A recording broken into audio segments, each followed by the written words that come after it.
तो अभी मेरे पास रात के बज रहे हैं 12 और मूड है आपसे बात करने का। नीट अब बहुत ज़्यादा दूर नहीं बचा हुआ है, फिर भी 42 डेज़ 41 डेज़ रिमेनिंग जो भी डेज़ बचे हुए हैं, काफ़ी कुछ मौका है इसमें कवर करने का। और ख़ास करके जो 50% आपका सिलेबस है यानी कि बायोलॉजी, इसको लेकर बहुत कुछ आपके दिमाग में चलता है। आप पढ़ भी रहोगे, एनसीईआरटी भी पढ़ रहोगे और क्वेश्चंस भी लगा रहोगे। और फिर से बोलता हूँ, अगर इसके अलावा कुछ और कर रहे हो तो बहुत दिक्कतें हैं। कोई नई बुक नहीं उठानी है। डेटा वगैरह कई लोग याद करते हैं, लोगों को भूल जाता है, तो उसका एक ही तरीका है भाई। अब कोई नया तरीका हम नहीं अपना सकते, एक ही तरीका है, उसको बार बार हम लोग सुने, बार बार देखें। तो कुछ ऐसा ही प्रयास मैं भी कर रहा हूँ। मैं हूँ रजत सिरनीत, आप चैनल देख रहे हो A+ द्रोणा इंस्टीट्यूट। नीट का बायोलॉजी पॉडकास्ट है ये आपके सामने, जो मैं रिवीजन सीरीज लेकर आया हूँ आपके सामने, है ना। और ये 11 तारीख तक चलेगा आपका पूरा का पूरा रिवीजन सीरीज। याद रखिए कि स्पेसी जो डाइवर्सिटी है उसको 3 लेवल पे हम लोग पढ़ते हैं। एक जेनेटिक लेवल पे पढ़ते हैं, एक स्पेसीज़ लेवल पे पढ़ते हैं, और एक बड़े कॉन्टेक्स्ट में इकोलॉजिकल लेवल पे पढ़ते हैं। जेनेटिक डाइवर्सिटी में याद रखिएगा 50,000 डिफरेंट जेनेटिकली स्ट्रेन पाए जाते हैं, किसके, राइस के पाए जाते हैं, और 1000 वैरायटी मैंगो की पाई जाती है। सोचो 1000, आप कितना नाम जानते होगे। 1000 वैरायटी मैंगो की पाई जाती है। ये किसके अंडर आता है, जेनेटिक डाइवर्सिटी के अंदर। क्वेश्चन पूछा जाता है कि ये there is 1000 variety of mango, कौन सी डाइवर्सिटी के अंदर ये इंक्लूड किया जाता है। तो याद रखिएगा, इसको इंक्लूड करते हैं हम लोग जेनेटिक डाइवर्सिटी के अंदर। और स्पेसीज डाइवर्सिटी क्या है, वेस्टर्न घाट्स के पास ज़्यादा एम्फीबियन की स्पेसीज पाई जाती है as compare to eastern Ghats. तो याद रखिएगा इस बात को कि स्पेसीज डाइवर्सिटी वहाँ पर ज़्यादा है ना।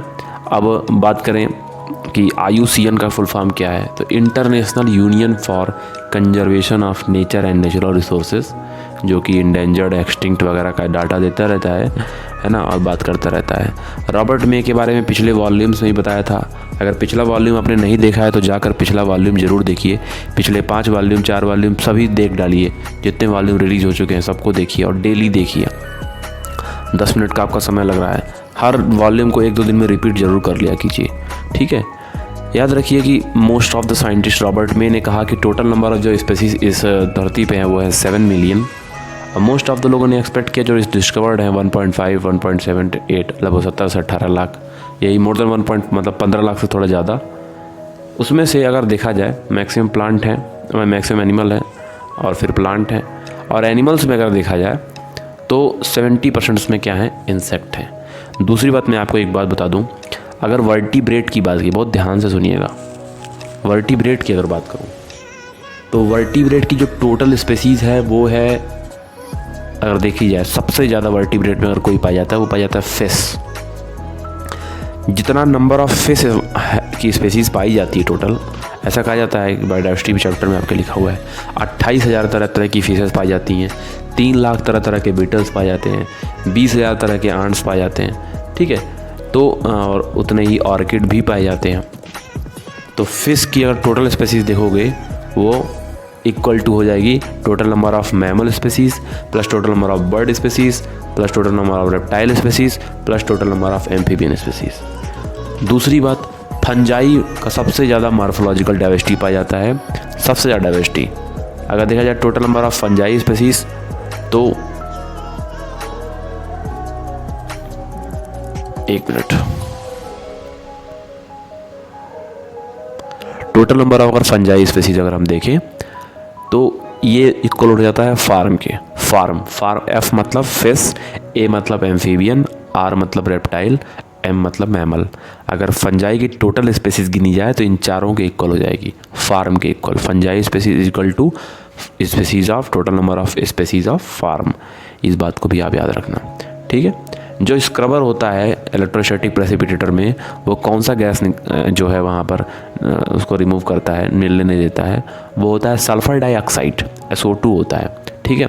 और जो भी पार्टिकुलेट मैटर 2.5 से कम होते हैं, PM 2.5 से कम होते हैं, उनको जो है वो उनको हम लोग रिमूव नहीं कर पाते हैं। है ना, वो डायरेक्टली कुछ भी कर लो, आप इलेक्ट्रोस्टैटिक प्रेसिपिटेटर से 99% रिमूव कर लोगे, लेकिन 1% फिर भी हम रिमूव नहीं कर पाते हैं। तो इस बात को याद रखना कि सब चीज़ों को मेज़र करने के लिए एक इंस्टीट्यूशन है, एक संस्था बनाई गई है, उसका नाम है CPCB। नाम सुना होगा आप लोगों ने। CPCB का फुल फॉर्म क्या होता है? Central pollution control board. ठीक है, ये चीज़ें होती हैं। अब एक बात आपको बता दूं कि सेंट्रल पॉल्यूशन कंट्रोल बोर्ड ने ये सब किया। सबसे बड़ा एयर पॉल्यूशन का कारण क्या होता है? ऑटोमोबाइल इंडस्ट्री, है ना। और दिल्ली कितनी पॉल्यूटेड है? बहुत पॉल्यूटेड है। एक समय ऐसा था 1990 के दशक में, 1990 में दिल्ली का चौथा रैंक था। और दिल्ली में जितनी कारें हैं उतनी कारें अकेले गुजरात में हैं और प्लस पश्चिम बंगाल में। मतलब गुजरात की टोटल कारें गिन लो और पश्चिम बंगाल की टोटल कारें गिन लो, इन दोनों को जब इक्वल करोगे तो नंबर ऑफ़ कार आएगा दिल्ली में। इतनी कारें हैं, इतना वहाँ पे है। तो निर्णय लिया गया, लोगों ने वहाँ पर पिल दाखिल किया, जनहित याचिका डाली और सुप्रीम कोर्ट से अर्जी लगाई कि भैया आप कम करो, इस पॉल्यूशन को कम करो। तो सुप्रीम कोर्ट ने गवर्नमेंट को आदेश दिया कि कम करो भैया, तुम कम करो जल्दी से। भाई सुप्रीम कोर्ट का काम क्या होता है? आदेश देना। सड़क पे तो आके काम करेगी नहीं सुप्रीम कोर्ट। तो वहाँ क्या किया गया? डीजल वाली बसों को CNG से रिप्लेस कर दिया गया। ठीक है, तो इस तरीके से जो ट्रांसपोर्ट, पब्लिक ट्रांसपोर्ट के वाहन थे वो CNG से रिप्लेस हो गए। और धीरे धीरे वहाँ पे जो है क्वालिटी, डीजल पेट्रोल में क्या होता है, ये पूरी तरीके से बर्न नहीं होते हैं, लेकिन CNG मोस्ट ऑफ द में क्या हो जाता है? बर्न हो जाता है ना, ये होता है। और दूसरी बात CNG क्या है? चीपर है, सस्ता मिलता है। अभी आप देख लो डीजल पेट्रोल 100 रुपये मिल रहा है, CNG अभी भी जाओगे तो 60 रुपये करीब है। तो ये फ़र्क होता है। कुछ ड्रॉबैक भी है CNG में। CNG का जो है पाइपलाइन हर जगह बिछाना पड़ता है, हर जगह CNG के पंप नहीं होते हैं। ये सब क्वेश्चंस आपके दिमाग में चलते रहने चाहिए, है ना। महंगी गाड़ियों देखो कैटालिटिक कन्वर्टर लगा रहता है। कैटालिटिक कन्वर्टर में यहाँ पे क्या यूज होता है? पैलेडियम, प्लेटिनम और रोडियम, ये 3 महंगे मेटल लगे रहते हैं, जो कि पूरे के पूरे जो अनबर्न्ड हाइड्रोकार्बन होता है, जो जल नहीं पाता है, उसको CO2 और H2O में रिमूव कर देता है। इसलिए देखते होगा कि महंगी गाड़ियों में क्या होता है? पानी साइलेंसर से टपकता रहता है, यही कारण होता है। और अब तो नॉर्मल सस्ती गाड़ियों में भी आपका लगने लगा है, क्योंकि ये BS6 नाम आया है, तो कई गाड़ियों में इसको फॉलो करना स्टार्ट कर दिया है। 2-2.5 लाख की गाड़ियों में भी अब लगना स्टार्ट हो गए हैं। कोई बहुत बड़ी बात नहीं है कैटालिटिक कन्वर्टर। लेकिन कैटालिटिक कन्वर्टर यार ऐसे काम नहीं करने वाला कि कोई भी पेट्रोल डलवा लिए। याद रखो, पेट्रोल अगर लेड फ्री होगा तभी वो काम करेगा, वरना अगर लेड वाला पेट्रोल डलवा लिए जिसमें लेड मौजूद है तो कैटालिटिक एक्टिविटी बिल्कुल भी परफॉर्म नहीं होगी। इस बात को आप बिल्कुल याद रखना, ठीक है। अब बायोडाइवर्सिटी इतना लॉस हो रही है, बहुत परेशान हो गए हम लोग।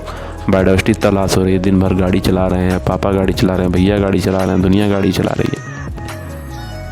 सब एयर पॉल्यूशन भी बढ़ता जा रहा है, पेड़ों को काटते जा रहे हैं, इन्वायरमेंटल इतने इशूज पैदा होते जा रहे हैं, है ना। अमेजोनियन रेन फॉरेस्ट ख़त्म होता जा रहा है। अमेजोनियन रेन फॉरेस्ट जो है, जिसको हम लोग क्या कहते हैं, लंग ऑफ द प्लेनेट कहते हैं, उसका कंजर्वेशन भी ज़रूरी है। अगर मान लो कि कोई जीव जहाँ रह रहा है उसको वहीं पर कंजर्व कर दो, इसको हम लोग कहते हैं ऑन साइट। जैसे जंगल में कोई रह रहा है उसको वहीं कंजर्व कर दो। कोई नेशनल पार्क टाइप का है, नेशनल पार्क बनाया जाता है, याद रखिएगा कि ऑलरेडी जंगल रहता है, उसको नेशनल पार्क घोषित कर दिया जाता है। थोड़े रिस्ट्रिक्शन वहाँ लगाए जाते हैं, थोड़ा सा वहाँ बाउंड्री वगैरह बनाया जाता है, थोड़े से वहाँ पर कंपटीशन के खतरे को घटाया जाता है, तो एकदम नेचुरल होता है। नेशनल पार्क में कुछ किया नहीं जाता, बस थोड़े से रिस्ट्रिक्शन कानून बनाए जाते हैं वहाँ के एंट्री के लिए, ह्यूमन एक्टिविटीज़ को रोकने के लिए। तो अगर कोई जीव जहाँ रह रहा है उसको वहीं बचा लो, इसको हम लोग कहते हैं ऑन साइट कंजर्वेशन। जैसे नेशनल पार्क देखते हो, वाइल्ड लाइफ सेंचुरीज़ देखते हो, और अगर कोई जीव को हम लोग उसके नेचुरल हैबिटेट से निकाल कर बाहर लाएँ, जैसे जूलॉजिकल पार्क में ला दें, जू में रख दें, तो जू वगैरह क्या है, of site conservation, ex-situ conservation. और जो जहाँ पर है उसको वहीं कंजर्व कर दो, ऑन साइट कंजर्वेशन या इन सिटू कंजर्वेशन। जैसे आप सुनते होंगे कि वाइल्ड लाइफ सफारी पार्क बनाया जा रहा है, कहीं जू बनाया जा रहा है, कहीं बोटेनिकल गार्डन बनाया जा रहा है, ये सब क्या है, of site conservation. Seed bank क्या है, ऑफ साइट। पॉलन बैंक वो -196 डिग्री सेल्सियस वाला, याद आ रहा है कि नहीं आ रहा है, लिक्विड नाइट्रोजन में रखते थे जो पॉलन ग्रेन वगैरह को, याद आ रहा है कि नहीं याद आ रहा है। चलो उसी टॉपिक पे चलते हैं। सोलानेसी, लेग्यूमिनेसी और रोजिएसी, ये 3 फैमिली ऐसी होती हैं जिनका जो पॉलन ग्रेन होता है वो मंथ्स तक वायबल रहता है, कुछ महीने, 1 महीने 2 महीने तक वायबल रहता है। उसके बाद से उसकी वायबिलिटी ख़त्म हो जाती है, फिर वो पॉलिनेशन के बाद भी वो फर्टिलाइज नहीं कर पाएगा। और जो सीरियल्स होते हैं, व्हीट ग्रेन वगैरह जो होते हैं, इनका क्या होता है, सिर्फ ये आधे घंटे तक ही इनके पॉलन ग्रैंड वायबल रहते हैं। कितना बड़ा रोल है हमारे इन्वायरमेंट में मधुमक्खियों का, बीज का, बम्बल बीज का, जो एक जगह से दूसरे जगह तुरंत ट्रांसफ़र कर देती हैं। आपको पता भी होना चाहिए कितनी की स्पेसीज़ है। की स्पेसीज़ से याद आया, एक साइंटिस्ट थे की स्पेसीज़ से, उन्होंने की स्पेसीज़ का डेफिनेशन दिया। की स्पेसीज़ वो इकोसिस्टम की वो स्पेसीज़ होती है जो कि सबको लिंक करती है, उस पर बहुत बड़ा एक डाइवर्सिटी डिपेंड होता है, डायरेक्टली इनडायरेक्टली। अगर वो ख़त्म हो गई ना तो फिर पूरा बायोडाइवर्सिटी वहाँ का चरमरा जाएगा। पॉल एहरलिच साइंटिस्ट थे, उन्होंने रिवेट पॉपर हाइपोथेसिस दिया था। ठीक है, इस तरीके से। अब आता है आपका बर्ड की स्पेसीज़ तमाम जगह अलग अलग है। जैसे देखा जाए कि जैसे हम लोग इक्वेटर से पोल की तरफ जाते हैं तो स्पेसीज़ की रिचनेस क्या होती है, कम होती जाती है ना।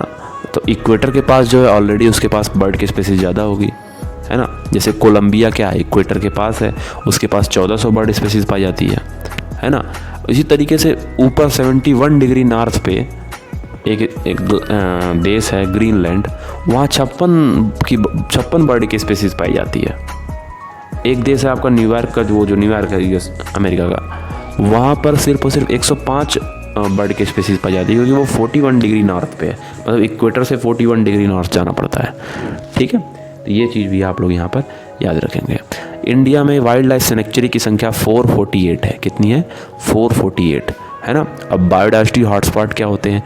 बायोडाइवर्सिटी हॉटस्पॉट वो होते हैं जहाँ पे स्पेसीज़ की रिचनेस बहुत ज़्यादा होती है, नेचुरल होते हैं, है ना। खूब अब जान ही रहा भाई, डाइवर्सिटी ज़्यादा है तो कंपटीशन भी खूब ज़्यादा होगा, इसीलिए वहाँ एक्सटिंक्शन का खतरा भी खूब होता है।